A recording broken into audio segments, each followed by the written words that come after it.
Hello, and welcome to the North Coast Journal Preview. This is a show where we take a look at what's coming to the current edition of the North Coast Journal. I am your host, Tanya Schrum, and we are joined by North Coast Journal's news editor, Thad Greenson, and arts and features editor, Jennifer Fumiko Cahill. Welcome to you both, and hope you're having a great week. How you doing, Tanya? Well, how are you? Doing well. Not too soggy, I hope? And not too soggy yet, but we still have half the week to go and hopefully a couple more inches of rainfall. Yeah, another system should be coming through this weekend, and hopefully just enough rainfall not to flood places. Exactly. I hope you're happy, people who love rain. Everybody that wants to get maximum tread on those rain boots this year. I know. All the rain romantics are just basking right now. Absolutely. And the soup fans, because it is definitely a time for soup. Indeed. And speaking of good nutrition, we have a very health-centric edition of the North Coast Journal this week. So let's dive right in. And Thad, would you like to tell us what's coming to this week's cover story? Yeah, so this week is our annual health and wellness edition. So as you said, it's packed full of health and wellness news and info. The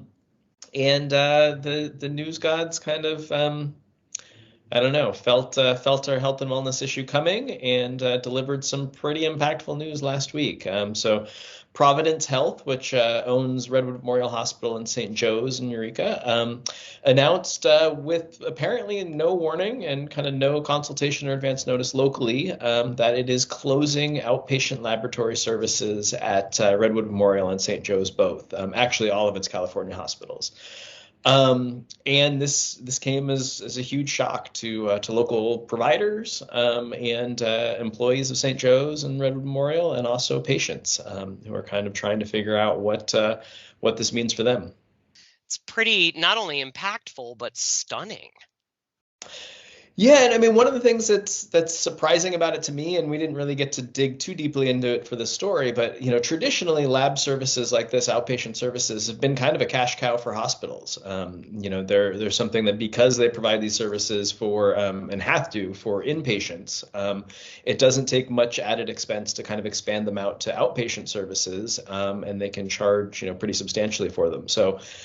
There's definitely some questions about kind of the business sense of this decision and what caused it that we don't have answers to. But our story really, is focused just kind of on assessing the impact of what this means. So, as stated, they'll still provide lab services for inpatients, but the question is, folks who aren't hospitalized but need blood work done, where will they go, and what will this mean for getting results? So got some very limited answers from Christian Hill, the spokesperson for Providence and Humboldt County, who basically just said, that this wasn't a decision that they took lightly. They understand the importance of these services, and they're confident other providers will step up to meet local demand. So exactly what that means is kind of yet to be determined. The labs are officially closing March 18th. So we have, a couple months to suss this out and for conditions possibly to change. There's a lot of speculation that LabCorp, a big national multi-billion-dollar company that runs testing services in, I think, at 36 sites, there's speculation that they might open a Eureka Draw facility, which is just a place where they would take samples and then they would send them out of the area to one of their larger laboratories to be processed. So that's possible. We tried to reach out to LabCorp and didn't hear back. So there's nothing really definitive on that front. But even if LabCorp did come in, one of the concerns of local providers is just the turnaround time for these tests. The benefit of them being done in-house locally is that they can have a patient go have their blood drawn and then within hours have the results.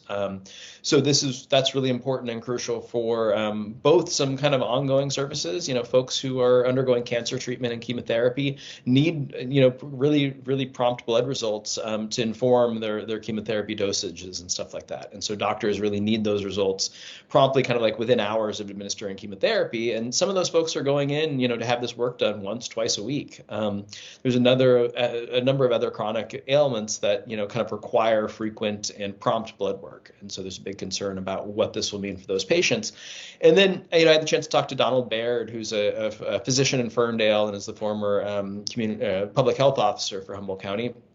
And he said he's really concerned about kind of acute cases where this blood work is really important as kind of a prompt diagnostic tool. So he gave me a number of hypotheticals, one of them being, kind of a senior adult male with respiratory issues and kind of underlying health diagnoses that, really kind of put them at tremendous vulnerability should it be a pneumonia or something. And this blood work is crucial for, determining if that's the case. And he said, if the blood work comes back clean for pneumonia, this is the kind of thing where they can get this person on some antibiotics, they can recuperate at home and not have to be hospitalized. But if it is pneumonia, they really need hospital care and hospital supervision.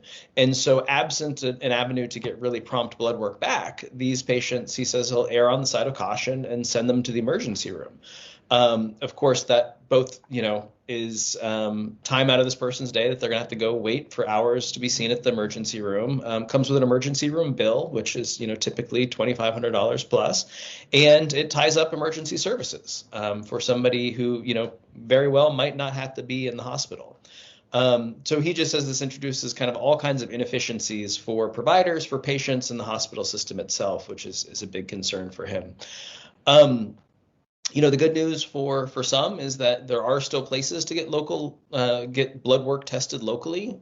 So Mad River Community Hospital up in Arcata has a full service lab that basically for everything but the very most complex tests it does in-house and can deliver really prompt results. And I talked to Vicki Slate, the spokesperson up there, and she was really optimistic that they can kind of expand their services to meet demand. So should all these patients from St. Joe's or even Redwood Memorial 2 start coming to Mad River, she said that that's not going to be a problem. They might have to expand hours a little bit to accommodate all these people, but it's something they can do. Similarly, Gerald Phelps Hospital down in Garberville provides full lab services. And Open Door Community Health provides much more limited lab services in-house, but only for its patients. So there are some other options for folks who need this kind of work done. The trouble, and Donald Baird spoke to this, really clearly, but is, that this is going to have the greatest impact on the folks who are most medically frail or most economically marginalized. So might not be a big thing for some in Eureka to, take, 20 minutes to drive up to Arcata. But for some people, that $10 of gas round trip is really, is a barrier. And or just the folks who have mobility challenges, maybe wheelchair bound. It's just really much harder to access this service. So, he really worries about those patients and just kind of the reverberating fallout from this decision. Yeah, I mean, I have always felt like the healthcare system in Humboldt County is already overburdened and understaffed. So I definitely can see that this is just throwing a huge fork onto the, plate. Mm-hmm. Yeah, I mean, we've done, a bunch of reporting, especially in COVID era and, kind of this quasi post-COVID era that we're in about just the how stretched emergency room services are here, and due to staffing constraints, and then just a kind of an influx of people who maybe deferred care through the kind of the height of the pandemic or suffering mental health issues associated with the isolation of the pandemic. So emergency services here are really impacted. So it's hard to kind of come up with the reasons that would justify something that risks further impacting emergency room services here. So it's kind of it's a puzzling decision, honestly.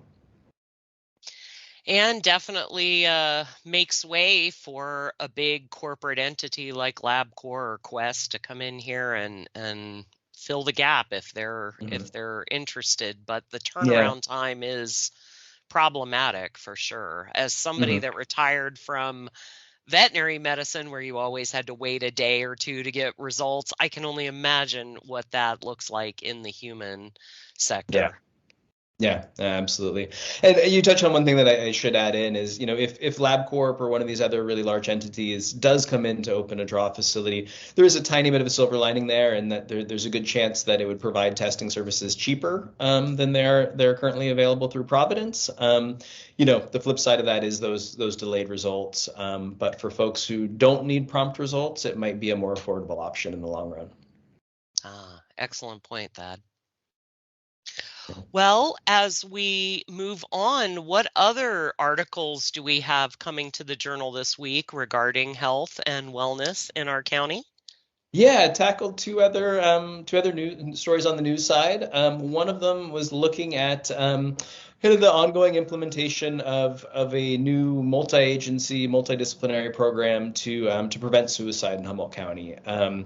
As folks probably know, I think, we routinely have one of the highest suicide rates in the state of California, much higher than the national average, much higher than the state average. And I think it was back in 2019, the county announced that it was implementing this new program that really started with a data gathering effort to really analyze and study every suicide death in Humboldt County to determine various risk factors that were at play, and then also various services and systems that the decedent was interfacing with, whether those be county mental health programs or safety net programs or things like that.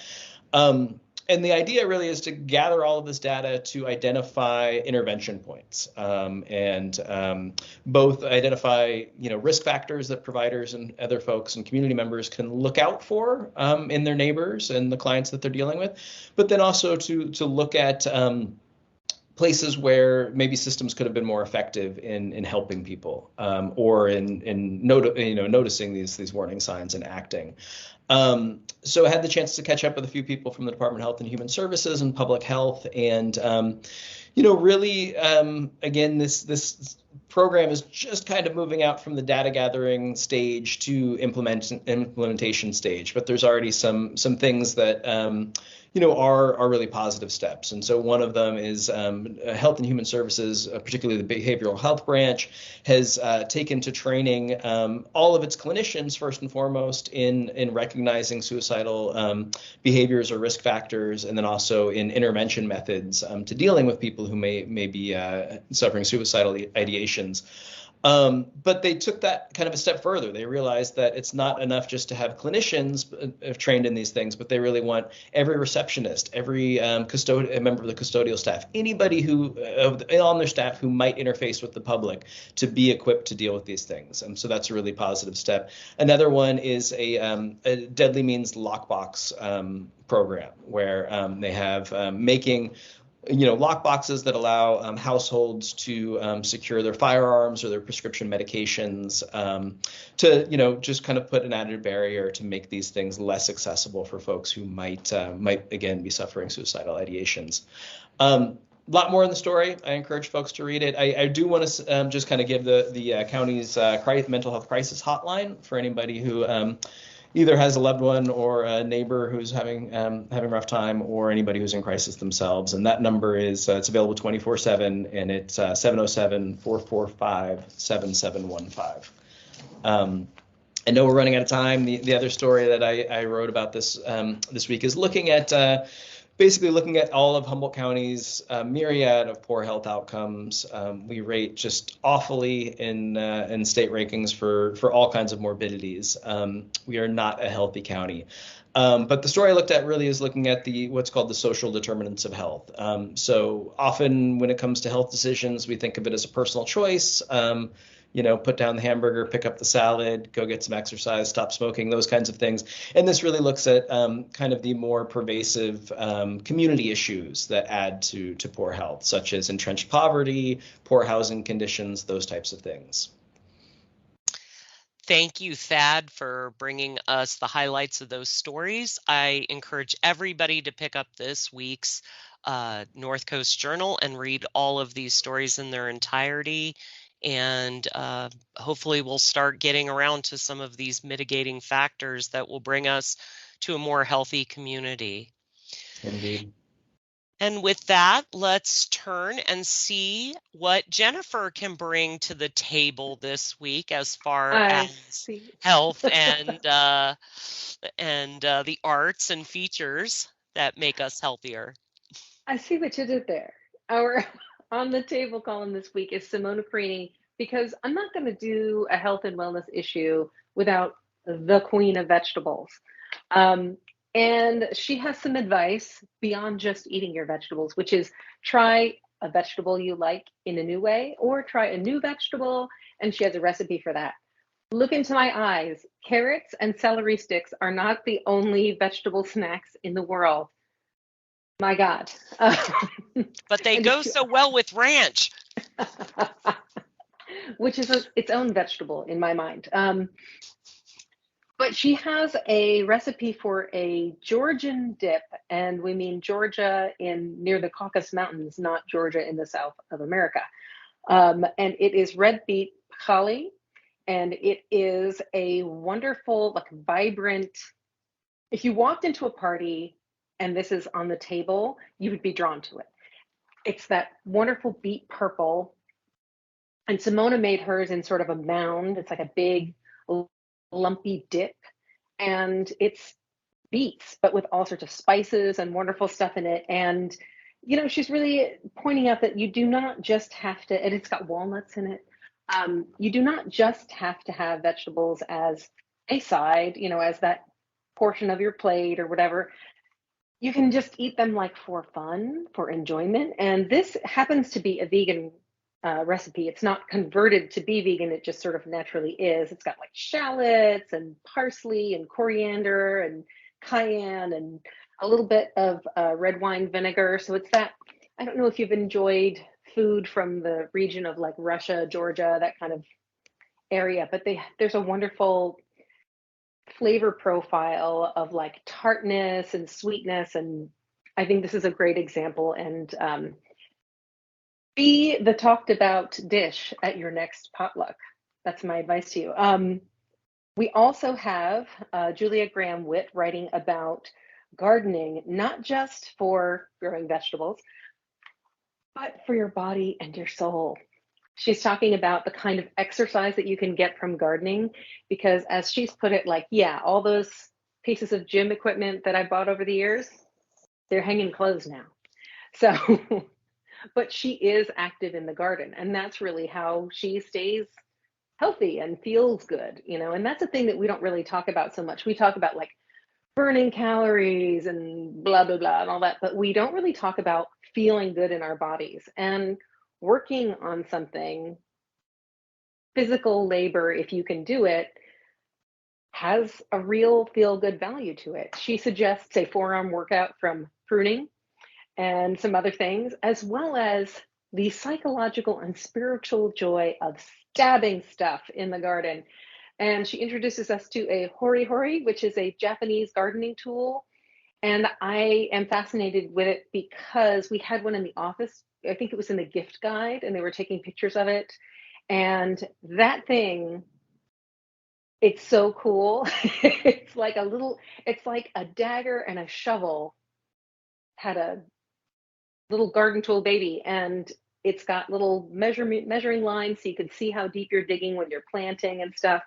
And anyway, she talks about the stress relief of gardening and such. So I strongly recommend a read for it, and also to give yourself a break from trying to force yourself into kinds of movement and exercise that you don't enjoy, and find something you do enjoy and throw yourself into it. Why not, right?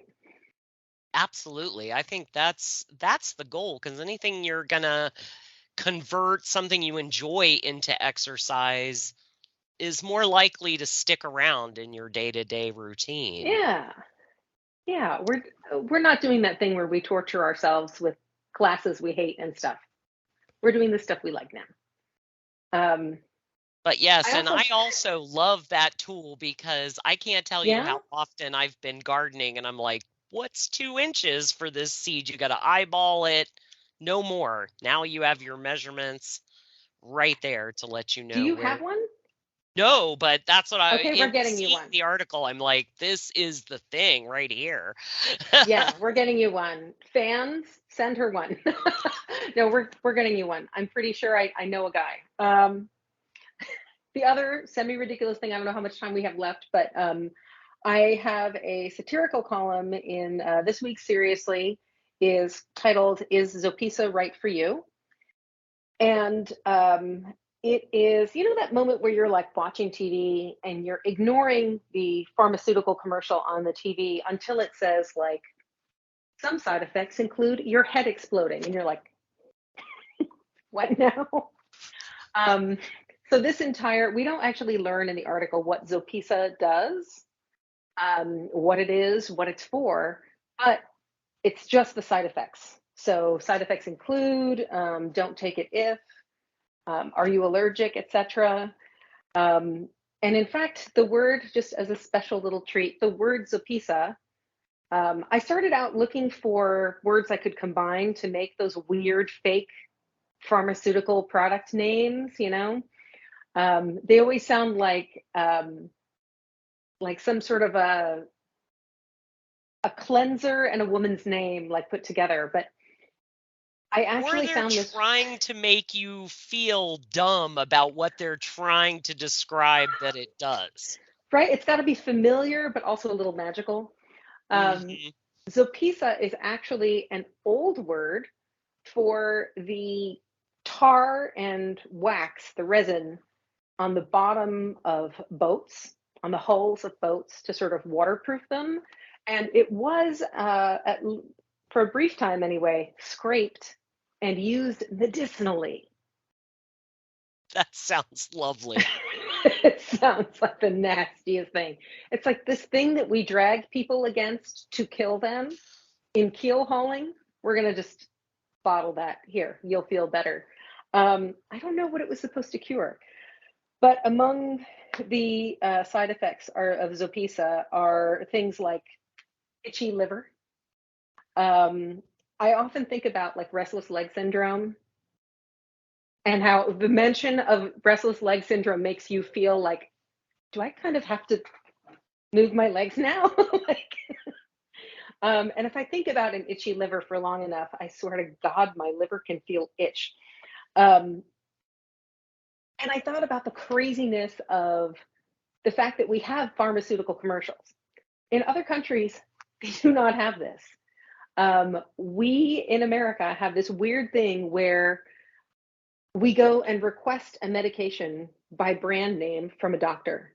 And largely we tend to, you know, go by the vibe of a commercial. I know we all believe like we're not affected by advertising, but honey, the data says we are. And when I see these ads and I see the sort of recurring themes and the things they stress and the things that they downplay, I guess that's sort of what I was playing with here, especially if you've been following um, Ozempic and all of those other medications that have the weight loss component to them. Um, it is wild to me what we will overlook in terms of whether something's okay for you, whether you can afford something, um, what a real issue, a real medical issue is that you're dealing with when we have weight loss as the special pot of gold at the end of the rainbow. Um, our obsession with weight and our fat phobia in this country is really wild. And I certainly don't fault anybody for being sucked into this because we all are. I am.